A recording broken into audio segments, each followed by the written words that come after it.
Capo Caco was a healthy scratch in Game 6. I'm sure you guys saw that. So, cap or no cap, Capo Caco will receive an offer sheet this summer. Case, you want to go? I lost you guys for a bit. Okay, well, we're back now. So the question was cap or no cap. Caco Caco receives an offer sheet this summer.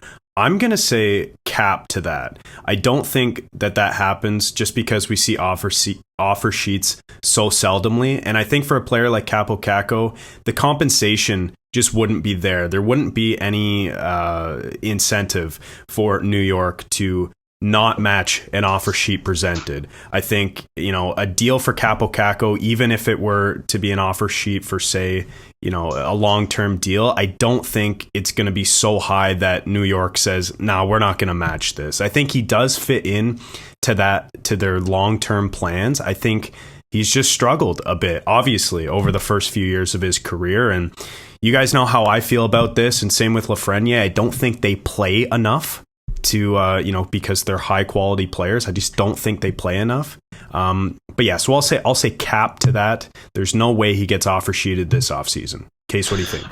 Okay, I'm going to say cap to him being offer sheeted. I think that no one really knows how much to pay Capo Caco at the moment. And on top of that, they don't really want to give up the picks if they are going to push a high-end offer sheet on him.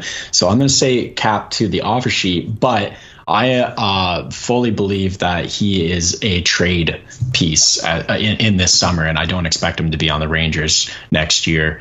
You talk about Lafreniere and Caco kind of in the same breath there, but two things drastically have happened with those two guys. Drastically different. Lafreniere is getting a lot of playing time right now. Oh, sorry. Rangers, suck it.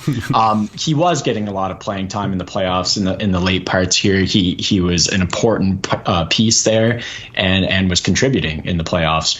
Capo Caco was scratched, and when asked about it, Gerard Gallant said, "I was trying to win a hockey game. That's why I scratched him."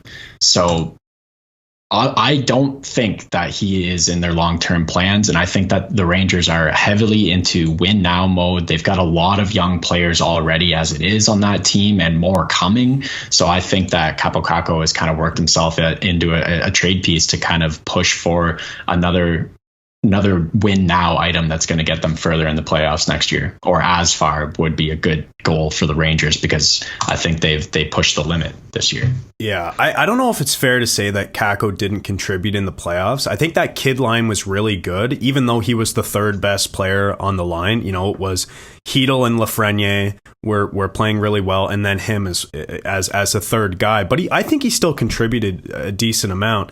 But the problem is, all season long and all last season, the guy plays 12 minutes a night. What are you supposed to do with that much talent, when you're playing in a third line position? To me, it makes no sense. He hasn't been given a proper opportunity. And I think, what's the classic? If he goes and plays with McDavid or something, or if he were to play with Matthews and Marner, you would see the skill just completely blossom if he were to play 15 to 18 minutes a night. I never once said that Capo Caco is a bad hockey player. No, I know. In what I said there. I know.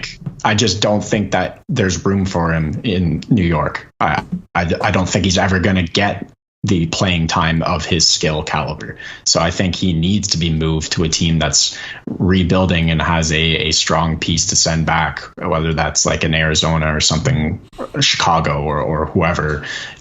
You talk about all the trade pieces out there, all the UFAs available, all the guys talked about on the move. We're going to talk about two more right here.